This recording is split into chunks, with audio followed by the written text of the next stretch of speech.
కొట్లాడుతున్నది ఆ పూలపూలు కొట్టుకుంటూ అమెరికా కొట్లాడుతుంది దాని పేరు కార్యక్రమాలు.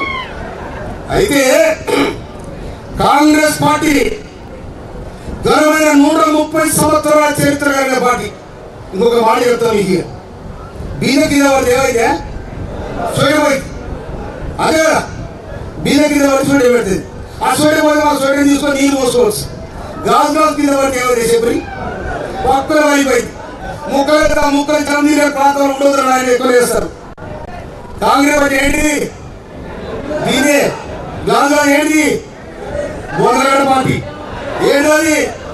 అది పచ్చ పదైపోయి పదరైపోయి ఎవరున్నా డబ్బు కాలిపోయింది. వాళ్ళ కోసం పడతా ఉన్నారు. హరీష్ రావు దిక్కు, కేటీఆర్ దిక్కు, వాళ్ళు చల్లరెడ్డి చిల్ల పార్టీ ఉంటే కూడా వీలేదు ఈ రాజ్యంలో. ఎందుకంటే ప్రజాస్వామ్యం పూజ చేసిను, నియంతృత్వం పోరాట చేసిను, మనిషిగా గుర్తించలేదు, మానవ సమాజాన్ని వాళ్ళు ఆనందం చేశారు. కాబట్టి ఇవాళ తెలంగాణ ప్రధానంగా పోరాటం చేసింది. సప్పుడు చేసిన గుర్తులు కూస్తే కనుమైపోయింది.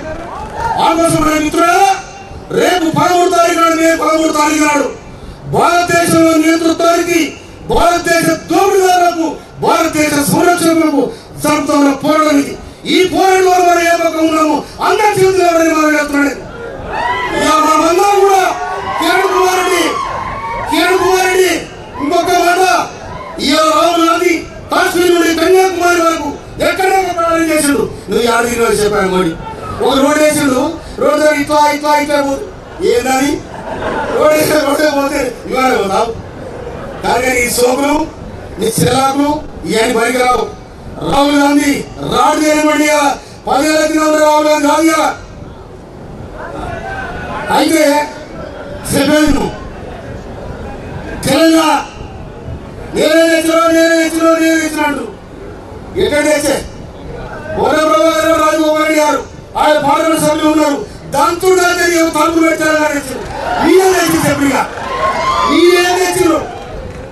మీరు 5 కిలోమీటర్లు చూసావు, 10 కిలోమీటర్లు పోయింది. 10 పిల్లలు తెలంగాణ ఇయ్యాల సోనియా గాంధీ గారికి 5 పిల్లలు, కేటీఆర్ పిల్లలు, కవిత పిల్లలు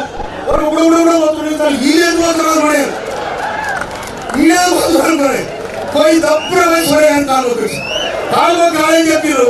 అమ్మ దండ మీద ఎవరి బ్రాహ్మణుడు ఎవరు? ఈ శిక్షకుడు ఎవరు? ఆయన చేసిన ఆయన ఉంటున్నారా? శిక్షిడే చేయలేదు. ఎందుకంటే దొంగల కథ, మోటార్ల కథ, ఈ కథ మధ్య చెప్తాం ఒకసారి. ఇక వారి పక్కన ఉంటాడు ఎవరైనా ఇసబుక్తాడు ఇవన్నీ అందుకోసమనే ఎక్కడ కూర్చో శివరేఖ ఇదవీరుడు ఎలా స్వాగతం.